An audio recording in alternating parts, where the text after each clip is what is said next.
te adorar. Foi que eu nasci, quero viver para te servir. Usa minha vida como instrumento de louvor para te honrar e demonstrar o meu amor por ti.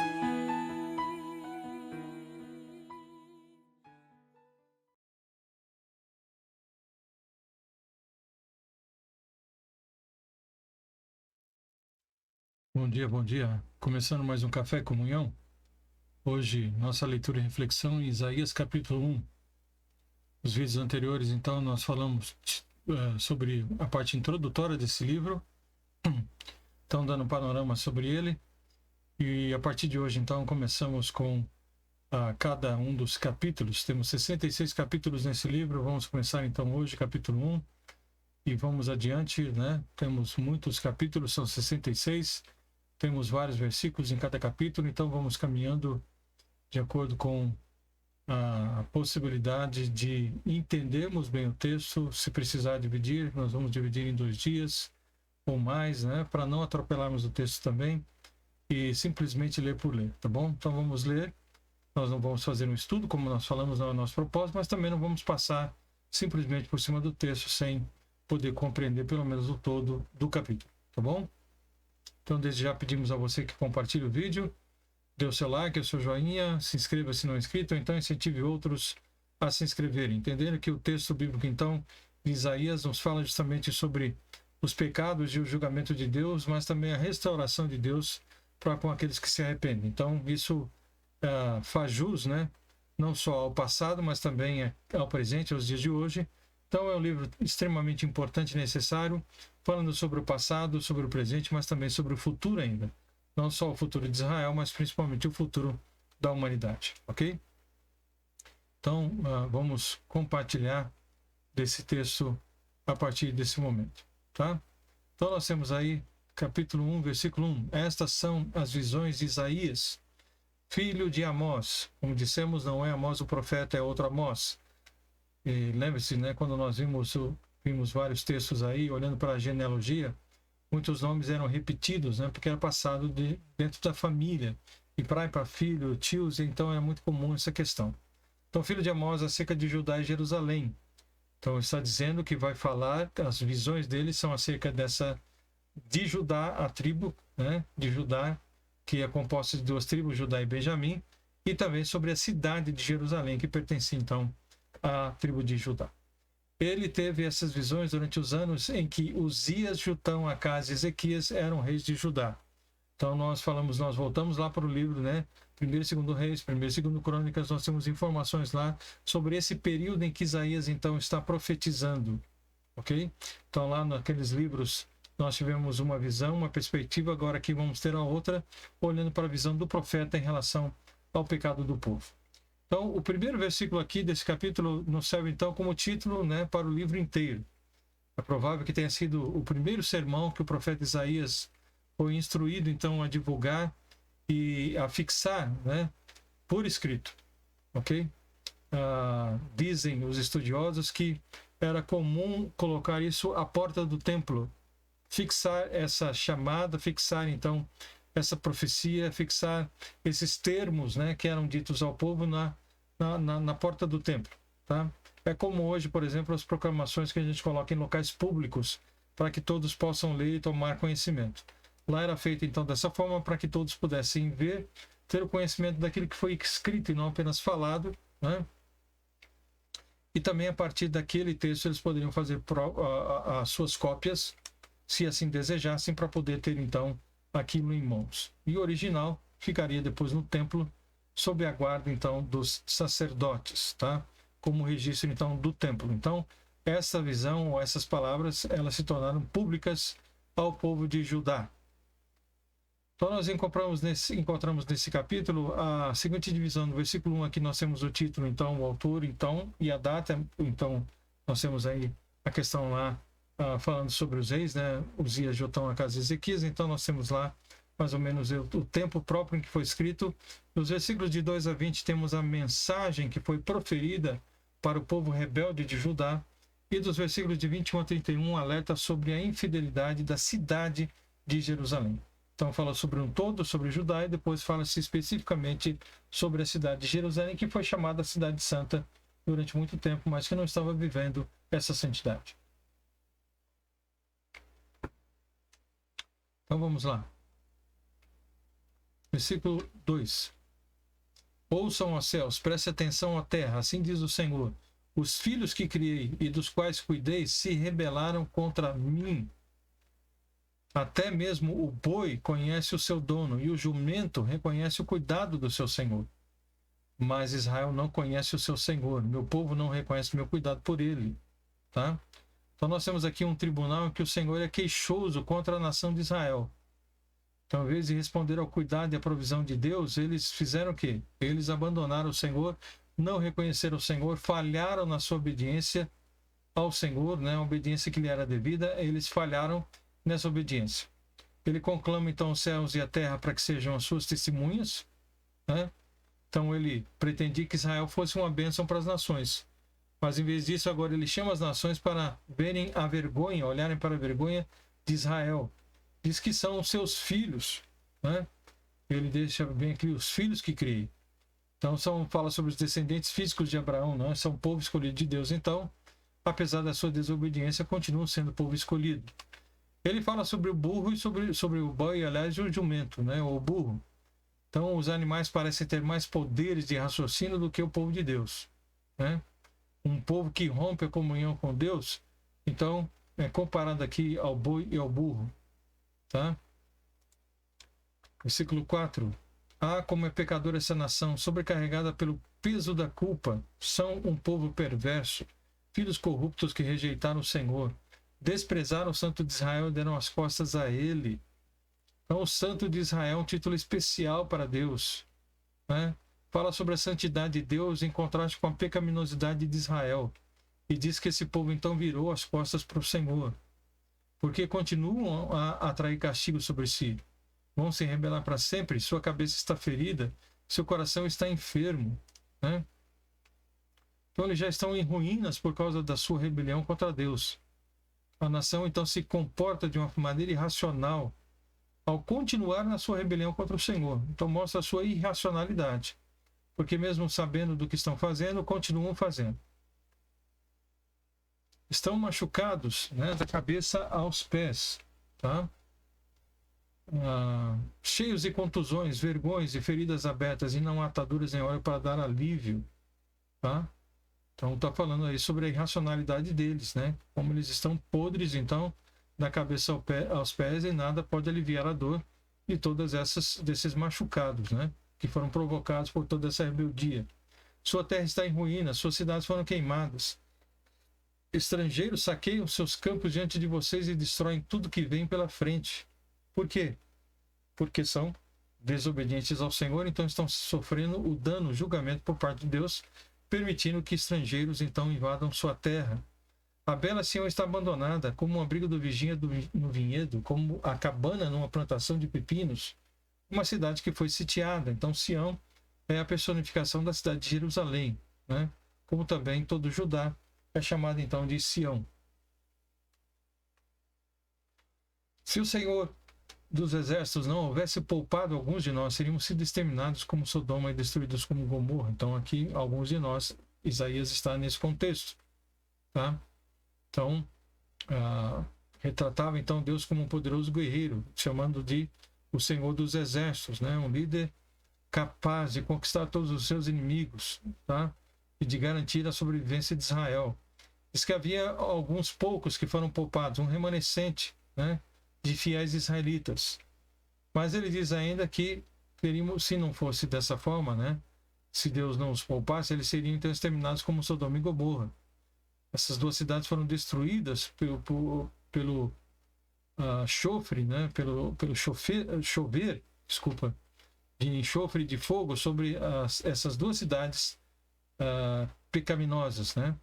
Duas cidades cananeias. Então, essas duas cidades se tornaram uma expressão proverbial para o máximo do julgamento temporal de Deus contra qualquer povo. Então ele destruiu essas duas cidades, usando a expressão dessas cidades, está dizendo que iria destruir qualquer nação que se opusesse ao Senhor, tá? Não haveria nenhuma possibilidade de haver mudança nisso. Se Deus julgar, nada pode ser mudado, o julgamento acontecerá. Ouça a palavra do Senhor, líderes de Sodoma, preste atenção à lei do nosso Deus, povo de Gomorra. Então ele está falando sobre Judá e sobre Jerusalém, comparando então a Sodoma e Gomorra. É isso que ele está fazendo aqui, né? Então está condenando o formalismo vazio na adoração desse povo e falando sobre a liderança, né? Deus então achou as atividades repulsivas desse povo com rituais, né? Que sim foram prescritos por Moisés, mas que eles estão persistindo em usar esses rituais apenas como uma atitude de iniquidade, de pecaminosidade contra o Senhor e de formalismo, sem nenhuma fé, sem nenhuma consagração.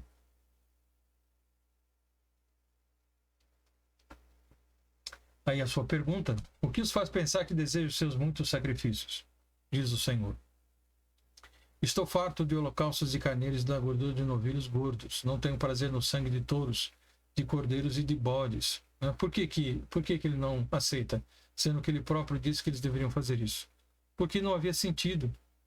Porque tudo está aqui, o coração do povo estava distante do Senhor. Eram ofertas abomináveis. Se eles estão distantes de Deus, se eles não estão observando as leis de Deus, desobedecendo ao Senhor, então tudo isso se torna algo abominável. Então a rebelião é equiparada ao pecado de feitiçaria e de teimosia, à iniquidade e idolatria. Então ele diz que não aceita nada disso.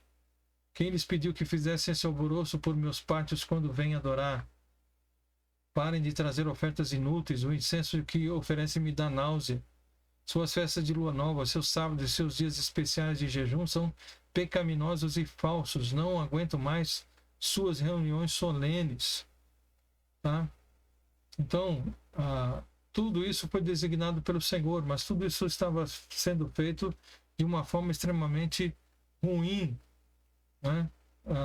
Pecaminosa, distante de Deus, de uma forma ritualística apenas, tá? Mecânica. Então, o Senhor disse que tudo era inútil, que tudo isso lhe dava náuseas. O Senhor estava avesso a todo esse tipo de religião hipócrita, de atitude hipócrita desse povo.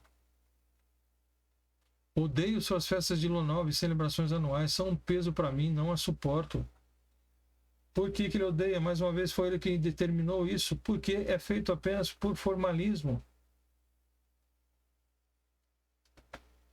Não há verdade, não há gratidão, não há consagração, é apenas uma formalidade, um rito. E Deus disse que ele não aceita isso em hipótese alguma. Não olharei para vocês quando levantarem as mãos para orar. Ainda que ofereçam muitas orações, não os ouvirei, pois suas mãos estão cobertas de sangue. Lavem-se, limpem-se, removam seus pecados de minha vista e parem de fazer o mal. Então, a evidência extrema, né, e externa do vazio do ritualismo de Jerusalém era justamente a presença de más obras e a ausência de boas obras. Eles praticavam tudo que Deus detestava e não fazia nada do que agradava a Deus. Então Deus está dizendo que tem nojo de tudo isso. Tá? Aprendam a fazer o bem, busquem a justiça, ajudem os oprimidos, defendam a causa dos órfãos, lutem pelo direito das viúvas. Tá? Então aqui está falando sobre a necessidade, sobre os necessitados, então sobre como ajudar essas pessoas, né, e deixar de oprimi-las, como eles estavam fazendo. Venham, vamos resolver esse assunto, diz o Senhor. Embora seus pecados sejam como escarlate, eu os tornarei brancos como a neve. Embora sejam vermelhos como carmesim, eu os tornarei brancos como a lã. Tá? Então o Senhor diz que ele poderia mudar essa situação, perdoar os culpados que desejassem perdão e obediência. Mas para que haja perdão é preciso obediência. Para que haja perdão é preciso realmente que haja confissão dos pecados. Então ele usa as expressões escarlate e carmesim, que são duas cores, né, fortes, que falam justamente da culpa daquelas daquelas mãos que estavam cheias de sangue, né? São dessa cor de sangue. Está falando que esse povo estava com sangue nas suas mãos. Então o Senhor disse que eles precisavam se arrepender. Se estiverem dispostos a me obedecer, terão comida com fartura, tá? Então, antes disso, ele diz aqui, né, que estavam vermelhos as suas mãos, né? Então, que estavam encharcados aí as suas mãos de tudo, de toda essa podridão, dessa iniquidade, dessa perversidade que era extrema, tá? A neve e a lã, né, são substâncias naturalmente brancas e, portanto, retratam aquilo que é puro. Então, ele poderia tirar toda aquela culpa e trazer para eles, então, a pureza de vidas, né, que pudesse, então, servir ao Senhor, removendo, então, o sangue e a culpa das suas mãos, tá? Se estiverem dispostos a obedecer, terão comida com fartura, né? Se, porém, se desviarem e se recusarem a ouvir, serão devorados pela espada. Eu, o Senhor, falei. Então o profeta ofereceu aos seus leitores justamente a mesma escolha que Deus deu a Moisés em Deuteronômio, dizendo que eles deveriam escolher ou a bênção ou a maldição. Então eles podem escolher o arrependimento e a obediência para colher os benefícios da terra. Ou se eles se recusarem, então vão ser vítimas dos opressores e vão perder tudo o que têm. Vão passar fome, porque os seus conquistadores levarão tudo embora. E eles ficaram sem nada. Vejam como a cidade antes tão fiel tornou-se uma prostituta. Antes era o centro da justiça e da retidão. Agora está cheia de assassinos. Uma cidade, como dissemos, chamada Cidade de Davi, a Cidade Santa, onde o templo estava ali, onde a presença de Deus se fazia real.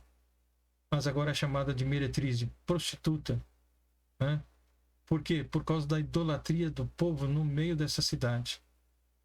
A infidelidade de Jerusalém, né, incorporou uma gama de muitos erros e muita corrupção, inclusive assassinos que estavam no meio dela, como diz o texto. Tá? Então a depravação ética substituiu as virtudes antigas de Jerusalém e agora se tornaram podres. Antes era como prata, agora se tornou coisa desprezível. Antes era pura, agora é como vinho misturado com água. Não serve para nada. Seus líderes são rebeldes, companheiros e ladrões. Todos eles amam subornos e exigem propinas, mas não defendem a causa dos órfãos nem se preocupam com os direitos das viúvas. Por quê? Por causa da corrupção, cada um olhando para si mesmo e aquilo que pode tirar do povo. Né? Era assim que estavam vivendo. Né? E começando dos líderes lá em Israel. Por isso o soberano Senhor dos Exércitos, o poderoso de Israel diz: eu me vingarei de meus inimigos. Darei a meus adversários o que eles merecem. Tá?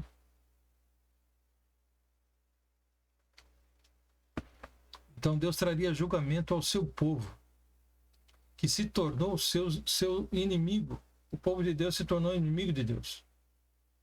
Mas Deus diz, e nós vamos ver aqui, que eles seriam restaurados, porque é a vontade do Senhor não de que o castigo permaneça para sempre, mas que possa trazê-los ao arrependimento. Tá? Então essa promessa tem em vista justamente a restauração maior e duradoura do povo de Israel. Levantarei o punho contra você, o derreterei, separarei o que é descartável e removerei todas as suas impurezas. Então, o desejo de Deus de restaurar o povo, de purificar o povo. Eu lhe darei bons juízes e conselheiros sábios, como tinha no passado. Então você voltará a ser chamada de centro da justiça e cidade fiel. Então Deus está fazendo uma promessa aqui ao povo. Né? O povo de Judá, de que eles voltariam então se voltariam para o Senhor, né? Então isso depois aconteceria depois do cativeiro, né? Eles seriam levados.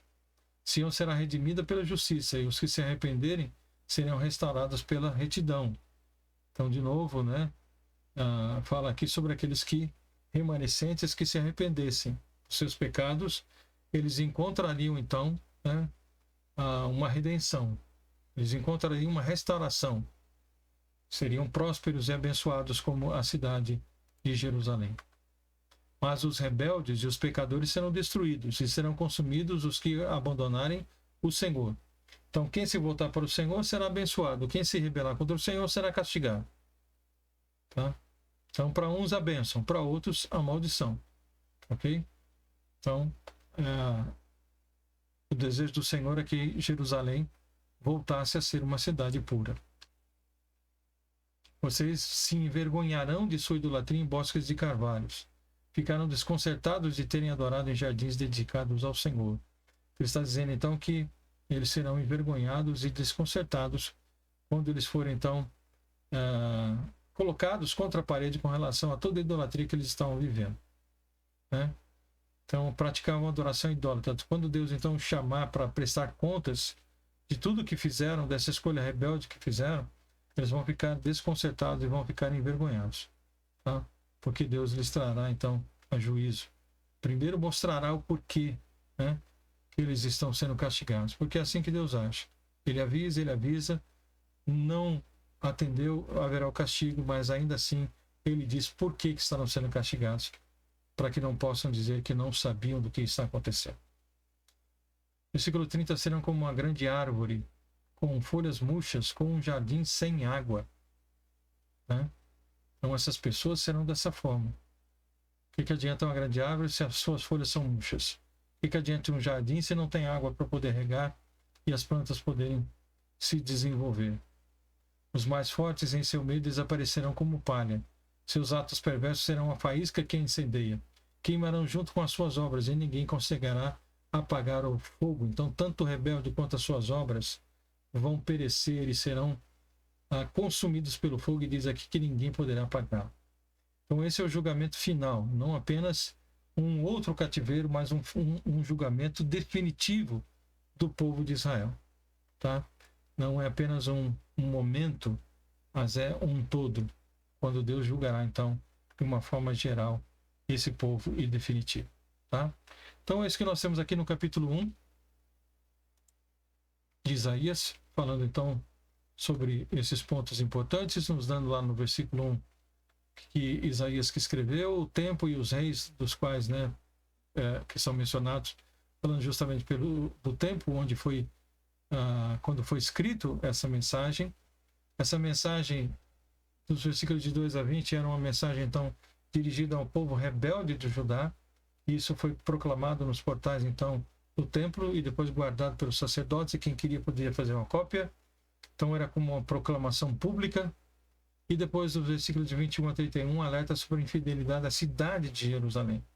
Então não só a questão de Judá como duas tribos ali que faziam parte de Judá, mas agora contra a cidade de Jerusalém, que antes era uma cidade de virtude, uma cidade chamada Cidade de Davi, a cidade santa, mas que agora se tornou um covil de ladrões e de corruptos, né, de assassinos. Então ele mostra justamente essa realidade do povo já no capítulo 1, e depois ele vai mostrar nos próximos capítulos, né, como eles chegaram a essa situação. Ok? Que Deus possa abençoar o seu dia, que você tenha tido um bom esclarecimento sobre esse primeiro capítulo, e que isso lhe dê ânimo, né, para continuar lendo os próximos capítulos conosco aqui, refletindo sobre essa palavra. Então não se esqueça, fique animado e anime outros para que possam participar, tá bom?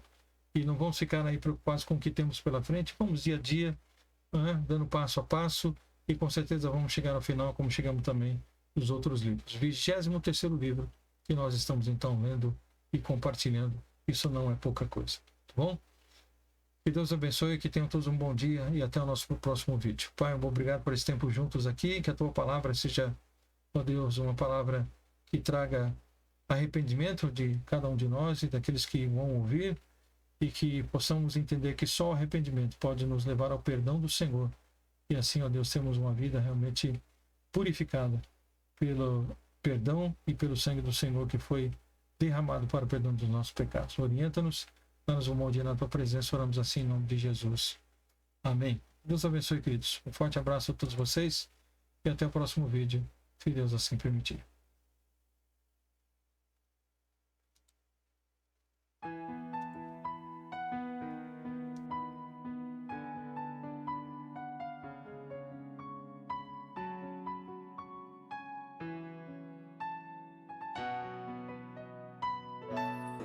Te adorar